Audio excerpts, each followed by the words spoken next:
Typical একটা Indian বিয়ে বাড়ি। সেখানে কি হতে পারে? গান বাজনা, খাওয়া দাওয়া, আরও কত আনন্দ, তার সাথে একে অপরের সাথে করা অনেক গসিপ। কিন্তু ডিসেম্বরের 1 তারিখ 2025 হরিয়ানার পানিপথে এইরকমই একটা বিয়ে বাড়িতে বিধি, যার বয়স মাত্র 6 বছর, সে খুব আনন্দ করছিল।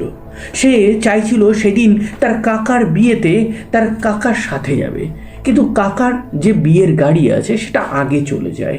সে তার মা বাবার সাথে যাবে, ওয়েট করছিল। সেই সময় হঠাৎই বিধি গায়েব হয়ে যায়। সবাই বিধিকে খুঁজতে শুরু করে এবং তাকে খুঁজে না পেয়ে বিধির ঠাকুমা সোজা বিধির দাদুকে ফোন করে। তার দাদু এই ফোন পেয়ে বিয়েতে না গিয়ে সোজা ব্যাক করে। তার দাদু ছিল এক্স পুলিশ ইন্সপেক্টর, তো সেহেতু সে সঙ্গে সঙ্গে সারা বাড়ি খোঁজা শুরু করে এবং খুঁজতে খুঁজতে সে 3 তলার চিলেকোঠার ঘর আছে সেখানে গিয়ে দেখে চিলেকোঠার ঘরটা বন্ধ। সে ব্যাক করছিল সবে, দ্যাট দ্য মোমেন্ট তার মনে হয় যে না, ঘরটা একবার খুলে দেখি। সে ঘরটা খুলে দেখে এবং ঘরটা খুলতেই সে চমকে যায়।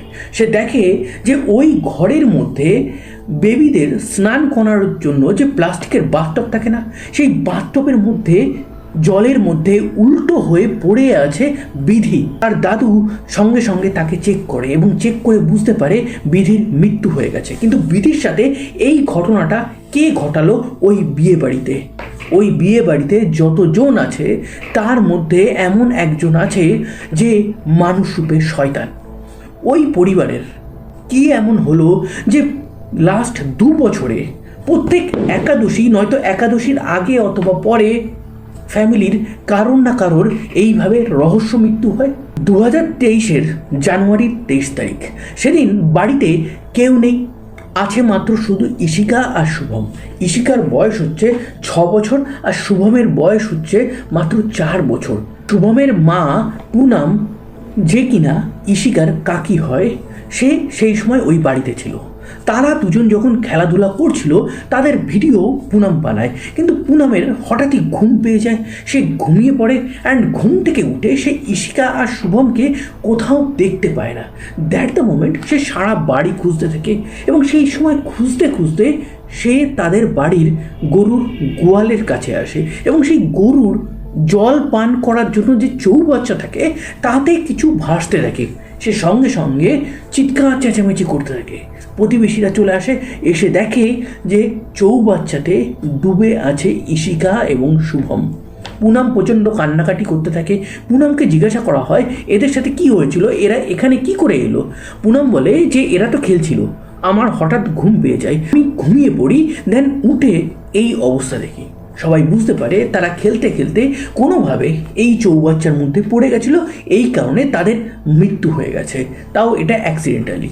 শেষমেশ তাদের শেষ কর্ম করা হয়। পুনাম ভেঙে পড়ে। নিজের সন্তানকে, ভাগ্নিকে হারিয়ে কে না ভেঙে পড়বে। তার হাজব্যান্ড নবীন তাকে অনেক বোঝায় এরকমভাবে ভেঙে পড়লে চলবে না, লাইফে এখনও অনেক কিছু বাকি আছে। কিন্তু পুনাম বলে যে আমি এই শোক সামলাবো কী করে। পুনাম খুব চুপচাপ, শান্ত, পড়াকু একটা মেয়ে ছিল। সে সবসময় বই পড়তো। পুনাম এমন একটা মেয়ে ছিল যে বড় হয়েছে গ্রামে, যেখানে মেয়েদের পড়াশোনার অত চল নেই, কিন্তু পুনাম সে পড়াশুনো করেছে। সে গ্র্যাজুয়েশন করেছে পলিটিক্যাল সায়েন্স নিয়ে এবং তারপরেই 2019 সালে তার বিয়ে হয়ে যায়। সেই সময় সে তার হাজব্যান্ড, যে একটা বড় ফার্মার, তাকে বলে যে আমি না বিএড করতে চাই, বিএড করলে আমি স্কুলে চাকরি পেয়ে যাব। তার হাজব্যান্ড তাকে বিএড করায়। তারপর 2020 সালে তার প্রথম সন্তান হয়, তার নাম তারা শুভম রাখে। সমস্ত কিছুই ঠিকঠাক চলছিল, কিন্তু 2023 সালে এসে ইশিকা এবং শুভমের এই রকম মৃত্যু পুনামকে রীতিমতন ভেঙে দেয়। সেই 2023-এর ডিসেম্বর মাসেই আবার আসে সুখবর, পুনাম আবার একটা সন্তানের জন্ম দেয়। সবই ভালো চলছিল ওই ফ্যামিলিতে, আনটিল 2025-এর অগস্টের 16 তারিখ আবার ঘটে যায় ওই বাড়িতে একটা দুর্ঘটনা। একটা ওপেন চৌবাচ্চা ছিল, সেই চৌবাচ্চার মধ্যে পুনামের বাপের বাড়ির এক কাজিনের মেয়ে হঠাৎই পড়ে যায়। খানিকক্ষণ পর তাকে সবাই যখন দেখতে পায় ততক্ষণে জিয়ার মৃত্যু হয়ে গেছে। জিয়ার বয়স ছিল মাত্র 9 বছর এবং এইখানে এসে ফ্যামিলির মধ্যে দ্বন্দ্ব শুরু হয়। জিয়ার বাবার অভিযোগের আঙ্গুল ছিল একদিকে। ফ্যামিলির সমস্ত মেম্বার মিলে তাকে বোঝায় যে তুমি যেটা বলছো সেটা ভুল, জিয়ার মৃত্যুটা একটা অ্যাক্সিডেন্টাল মৃত্যু। জিয়ার বাবা শেষমেশ সমস্ত কিছু মেনে নেয়। এই মেনে নেওয়ার পর আরও কয়েক মাস কেটে যায়। চলে আসে ডিসেম্বরের 1 তারিখ 2025। ওই ফ্যামিলিতে বিয়ের আয়োজন হয়েছে। ওই ফ্যামিলির ছেলের বিয়ে। ছেলে গাড়ি নিয়ে সবে বিয়ে করতে গেছে। এক এক করে সবাই গাড়ি করে বেরোচ্ছে। বিধির মা বাবা বিধিকে নিয়ে বেরোবে। দ্যাট দ্য মোমেন্ট বিধি হঠাৎ করে গায়েব হয়ে যায়। বিধি গায়েব হলে বিধির ঠাকুমা বিধির দাদুকে ডাকে। বিধির দাদু আসে এবং বিধির বডিটা ডিসকভার করে। এবং এই ডিসকভারিংয়ের পরেই বিধির গোটা ফ্যামিলি এটাই বলতে শুরু করে যে বিধিরও এইভাবে একটা অ্যাক্সিডেন্টাল মৃত্যু হয়েছে। কিন্তু এইবার বিধির দাদু ক্লিয়ারলি বলে যে এটা কোনো অ্যাক্সিডেন্টাল মৃত্যু না।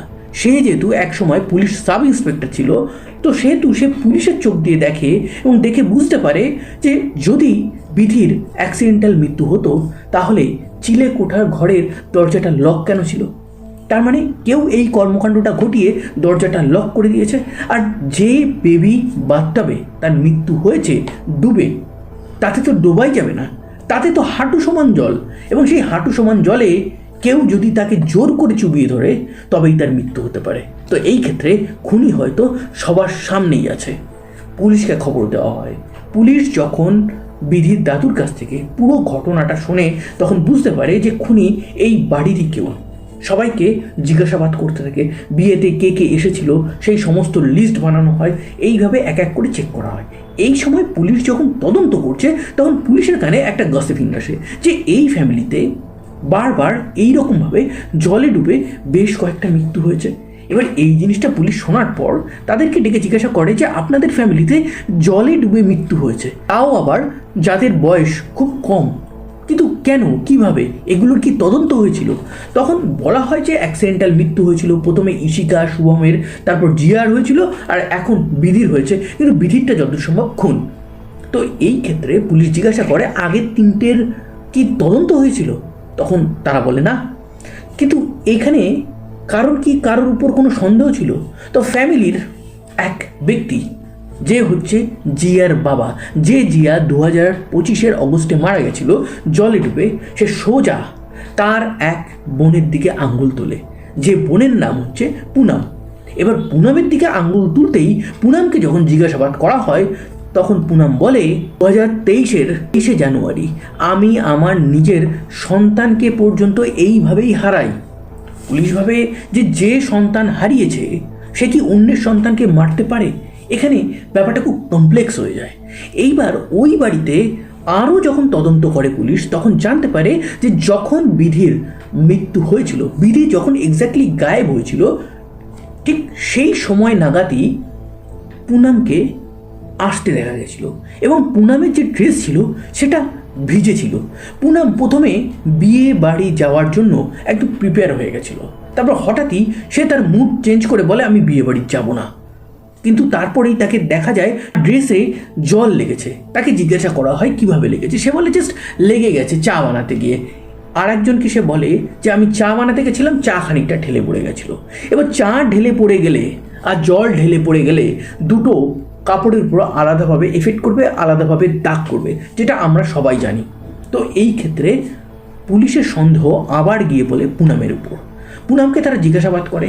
পুনাম একই কথা বারবার বলে যে আমার নিজের একটা সন্তান আছে, তার সাথে সাথে আমি আমার নিজের সন্তানকে এইভাবেই হারিয়েছিলাম, তো আপনারা তদন্ত করুন।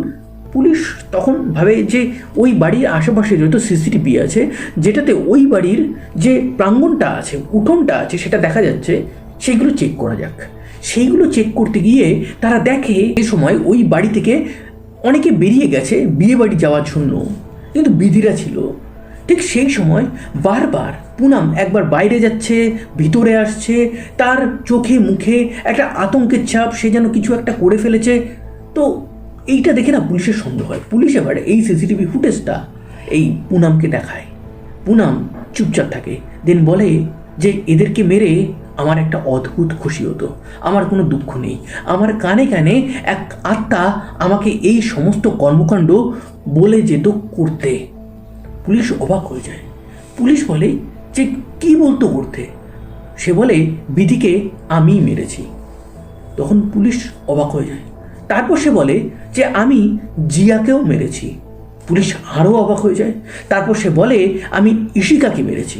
পুলিশ আরও অবাক হয়ে যায়। তারপর সে বলে যে আমি আমার ছেলে শুভমকেও মেরেছি। পুলিশ তো এবার রীতিমতন চমকে যায়। এটা কি তারা শুনছে?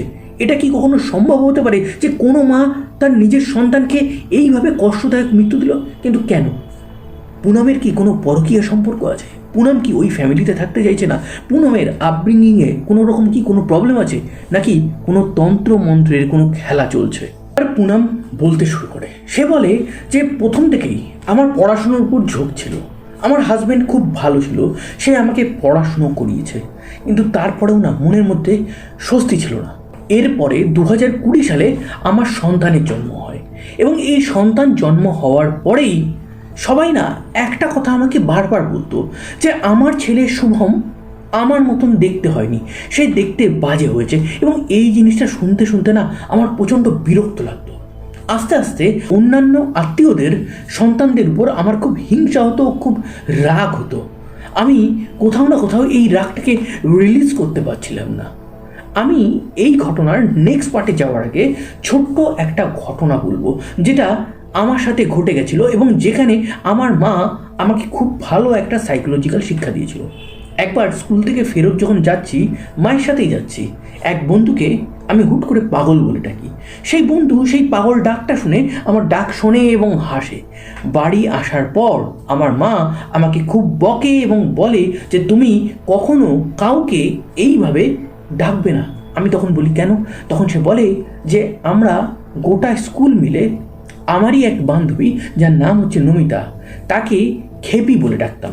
খেপি বলে কেন ডাকতাম? সে খুব অল্পতে রেগে যেত, এই কারণে তার নাম ছিল খেপি। ইভেন টিচাররা পর্যন্ত তাকে খেপি বলে ডাকতো। খেপি বলে ডাকতে ডাকতে তার অবস্থা সত্যি সত্যি একদিন পাগলের মতন হয়ে যায়। তাকে শেষমেশ পাগলাগারোতেই দিয়ে আসতে হয় এবং সেইখানেই তার একটা আনন্যাচারাল মৃত্যু হয়। বড় হয়ে যাওয়ার পর আমি এই ঘটনাটা মাকে আবার জিজ্ঞাসা করি যে মা, এটা কি তুমি সত্যি বলেছিলে নাকি আমাকে শিক্ষা দেওয়ার জন্য জাস্ট বানিয়ে বানিয়ে বলেছিলে? তখন মা বলে যে এটা সত্যিই বলেছিলাম। তো এই যে ঘটনা আছে, এর সাথে এই যে পুনমের সেই শোনা জিনিসটা যে তোমার ছেলে তোমার মতন দেখতে না, এটা কোথাও না কোথাও তার উপর এফেক্ট করেছিল এবং তার মনে হতো যে সত্যি সত্যি এই অপমান সহ্য করার মতন না। এরপরে তার একটা বিউটি কমপ্লেক্স হয়ে যায়। এই বিউটি কমপ্লেক্সে সে নিজেকে সর্বসুন্দরী ভাবতে শুরু করে এবং সেই সর্বসুন্দরী ভাবতেই সে ভাবে যে তার ফ্যামিলিতে, সারা দুনিয়ার সাথে তার কোনো কানেকশন নেই, সারা দুনিয়াতে কি হচ্ছে তার জানার দরকার নেই, কিন্তু তার ফ্যামিলিতে তার থেকে বেশি সুন্দর আর কেউ হবে না। এই কারণে সে প্রথমে প্ল্যান করে যে তার ফ্যামিলির সবথেকে সুন্দর মেয়ে কে আছে, তার নজরে পড়ে ইশিকা। তো সেই ইশিকাকে মারার প্ল্যান করে এবং একদিন ফাঁকা বাড়িতে কেউ না থাকা অবস্থায় সে দেখে যে শুভম আর ইশিকা খেলছে। তাদের ভিডিও বানায় এবং ভিডিও বানানোর পর সে সোজা তার ছেলেকে অন্য একটা ঘরে রেখে আসে। সেই ইশিকাকে নিয়ে সোজা চৌবাচ্চার কাছে যায় এবং সেখানে ডুবিয়ে তাকে মারে। এবং যখন তাকে মারছিল পুনম, সেই পুরো দৃশ্যটা দেখে নেয় কে? তার ছেলে শুভম। এবার এই মুহূর্তে পুনম একটু ভয় পেয়ে যায়। সে ভাবে যে যদি শুভম ইনকেস এই ঘটনাটা কাউকে বলে দেয় তো শুভমকেও বাঁচিয়ে রাখা যাবে না। সে শুভমকেও মানে নিজের সন্তানকে এই সেমভাবে শেষ করে। এর পিছনে দুটো কারণ ছিল, এক যদি শুভম কাউকে বলে দেয়, আর দ্বিতীয়ত নিজের সন্তানেরও যদি সেম অবস্থা হয় তাহলে তার উপর কেউ সন্দেহ করবে না। যদিও তার উপর সন্দেহ 2021 সালেই হয়ে গেছিল। সে জিয়াকে 2021 সালে চা গায়ের উপর ঢেলে পুড়িয়ে দেওয়ার চেষ্টা করেছিল এবং সেই সময় থেকে জিয়ার বাবা তাকে কোথাও না কোথাও সন্দেহ করত। তারপর তার ফ্যামিলিতে জিয়া, যার বয়স মাত্র 9 বছর, সেও খুব সুন্দর ছিল, তাকে সবাই পুতুল বলে ডাকতো। সে পুতুলের মতন সুন্দর ছিল। তাই এতে বেজায় চটে যায় পুনম। পুনম ভাবে এইবার মারতে হবে জিয়াকে। তার বাপের বাড়ির এক কাজিন ব্রাদারের মেয়ে ছিল এই জিয়া। যখন পুনম বাপের বাড়ি যায় একদম সেম টেকনিকে জিয়াকে হত্যা করে, কিন্তু জিয়ার বাবা একদম আঙ্গুল তুলে দেয় পুনমের দিকে। ফ্যামিলির সবাই বুঝায় যে এটা একটা অ্যাক্সিডেন্ট ছিল। এই ঘটনার কয়েক মাস কেটে যায়, ডিসেম্বর চলে আসে। ডিসেম্বরে সেই বিয়ে বাড়ি এবং বিয়ে বাড়িতে বিধির মৃত্যু। সেই মৃত্যুর তদন্ত করতে গিয়ে পুলিশ আরও তিনটে আনআইডেন্টিফাইড মৃত্যুর ব্যাপারটা সলভ করে। পুলিশ তদন্তে একটা জিনিস দেখতে পায় যে এই যে পুনাম আছে, ফোনে অন্যান্য ছেলেদের ছবি নেই, আছে সুন্দরী সুন্দরী মেয়েদের ছবি। এর পিছনে কারণ কি সেটা পুলিশ এখনো তদন্ত করছে। সে কি লেসবিয়ান ছিল? তারপর তাকে পুলিশ জিজ্ঞাসা করে, মারার তো অনেক উপায় আছে, তুমি কেন ডুবিয়ে মারতে? সে বলে যে ডুবিয়ে মারলে একটা বুলবুলি মতন জলের মধ্যে থেকে ওঠে এবং সেই বুলবুলি ওঠাটা থেমে গেলেই ক্লিয়ারলি বোঝা যায় যে ওই ব্যক্তি মারা গেছে। তো এটা একটা প্রমাণ ছিল। তো আমি মৃত্যুটাকে কনফার্ম করতে পারতাম একদম জায়গায় দাঁড়িয়ে। প্রত্যেকটা মৃত্যুর পর আমার খুব রিলিফ লাগতো। এবার পুলিশের কাছে পুনামের গোটা ফ্যামিলি আসে, বাপের বাড়ি শ্বশুর বাড়ির দিক। তারা এসে বলে যে পুনাম এক তান্ত্রিকের সাথে দীর্ঘদিন ধরে কথা বলতো, তো এটা একটা অন্য কোনো ব্যাপার হলেও হতে পারে। পুলিশ এবার পুনামের কল ডিটেল রেকর্ডটা চেক করে এবং সেই জিনিসটা চেক করতেই তারা দেখে যে হ্যাঁ, পুনাম বেশ অনেকবার এক তান্ত্রিককে কল করেছে, কিন্তু লাস্ট কলটা ছিল অক্টোবরের 25 তারিখ। তারপর থেকে কিন্তু পুনাম সেই তান্ত্রিকের সাথে আর কথা বলেনি। এবার সেই তান্ত্রিকই কি তাকে এই কাজগুলো করতে বলেছে? বিউটি কমপ্লেক্স, ওটা কি একটা সাজানো ব্যাপার ছিল? কোনটা সত্যি কোনটা মিথ্যে পুলিশ এখনও তদন্ত করছে। কিন্তু বাস্তব হচ্ছে এটাই যে এক মা, সে তার সন্তান সম 4 জনের সাথে নিকৃষ্টতম কাজ করেছে। তো এই ছিল আজকে ট্রু ক্রাইম ঘটনা। এই রকম রিয়েল লাইফ ট্রু ক্রাইম ঘটনা ইন স্টোরি ফরম্যাটে যদি আপনারা শুনতে চান তাহলে অবশ্যই আমার চ্যানেলটাকে সাবস্ক্রাইব করবেন।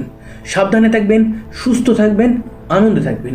আবার দেখা হবে নতুন কোনো এক ভেরি ইন্টারেস্টিং ট্রু ক্রাইম ঘটনার সাথে।